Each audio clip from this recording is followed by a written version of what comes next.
Most of the time, if we want to know that something has been successful, we look at the numbers. Do the numbers match up to do the numbers make sense? How often do we make decisions, or do companies make decisions based on the numbers, the data that's placed before them? And the accountants and the actuaries look at the numbers and they say, the numbers tell the story.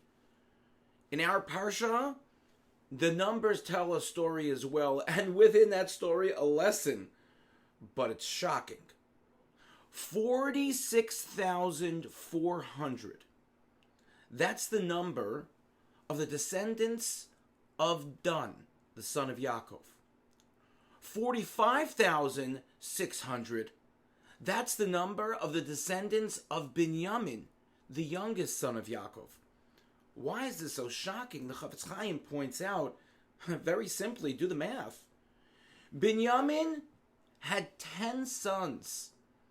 His descendants, 45,600.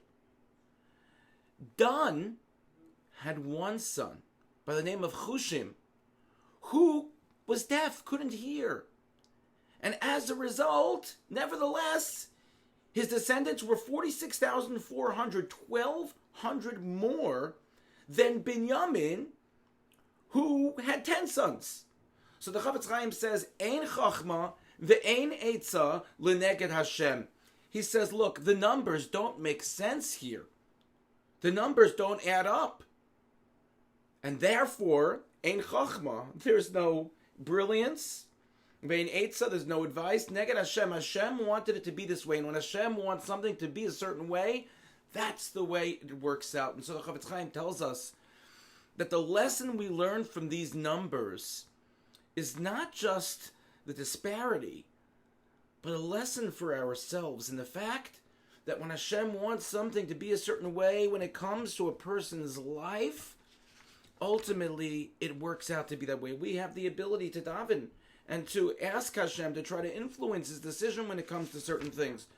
But nevertheless, there could be a person who is poor and ends up being very successful and finding themselves very wealthy and being happy with what they have. And there is a person who could be very wealthy and yet be not successful and feel that they haven't accomplished and feel that they're missing so much and not satisfied with the lot that they have. And so often we look at the numbers and we say the numbers need to make sense in order for us to proceed, in order for us to be successful.